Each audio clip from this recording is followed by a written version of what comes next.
As we mentioned at the top of the show, CHCH has been sold to a company called Channel Zero. That's just their name. That's not the position on the dial.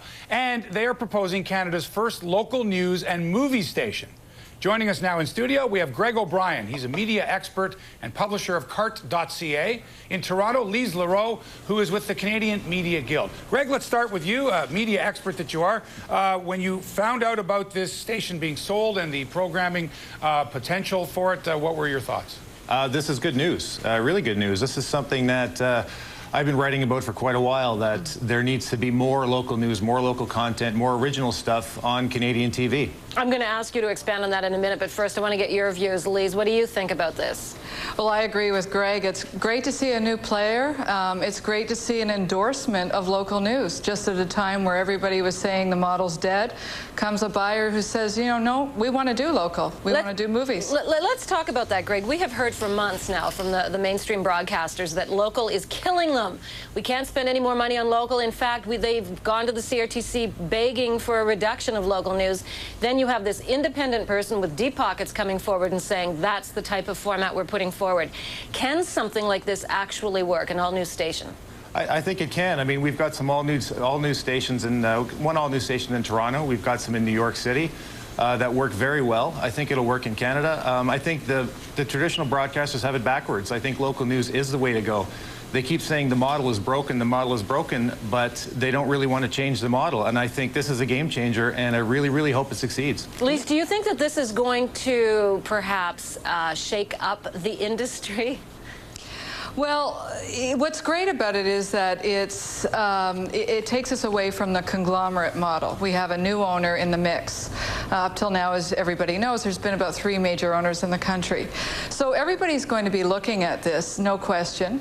I would have to think it would shake up people's thinking. We'll see where we are a year from now, though.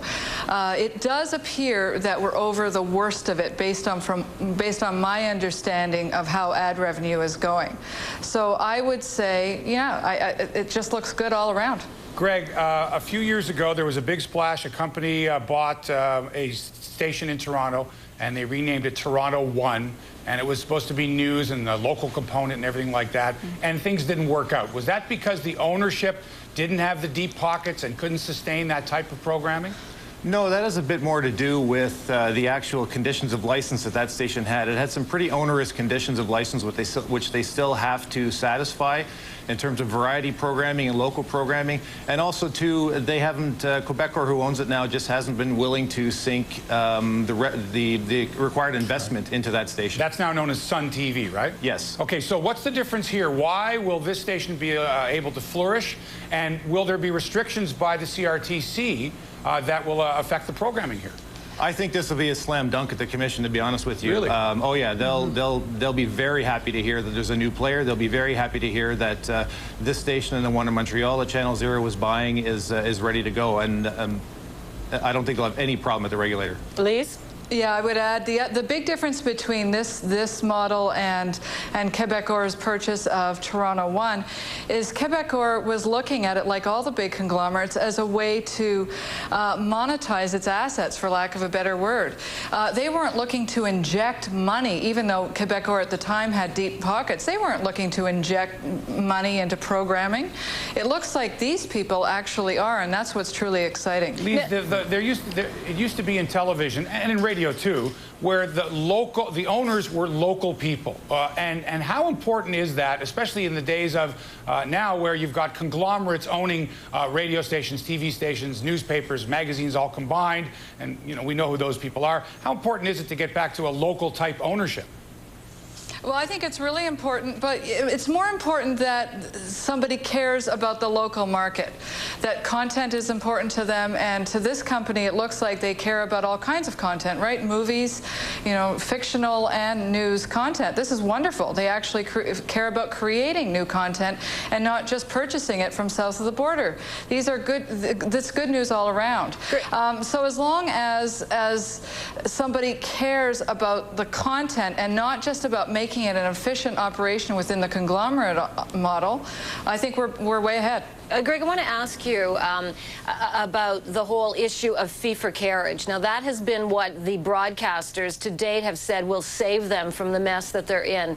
What do you can you just explain briefly what fee for carriage is to the audience? And also, do you think it's going to make a difference? Is it going to be passed at the CRTC?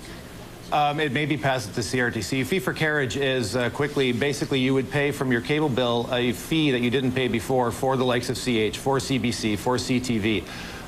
What it looks like is going to happen at the commission is that they're going to leave it up to negotiation between the broadcaster and the cable companies and satellite companies. Personally, I don't think it's a good idea. I just think it's an extra cost that consumers don't need, throwing additional money at a business model, like I said before, that doesn't work. What do you think that a station like this is going to do to the other industry players if this model is successful? And I really believe it will be. But if this model is successful, that's for sure. well, I do believe I'm as you know, I'm passionate about local news, and I think that's where you can make money. But if it's successful, what does that do to television in Canada? Like I said, it's a game changer. I mean, this is a revolutionary model that nobody has tried yet with a conventional over-the-air television station, to abandon the simultaneous substitution revenues that traditional broadcasters get. That's when they broadcast Grey's Anatomy is on CTV and on the Buffalo station at the same time, and you see all the Canadian ads. This is a revolutionary step to take a step away from that, and I think it's the correct one.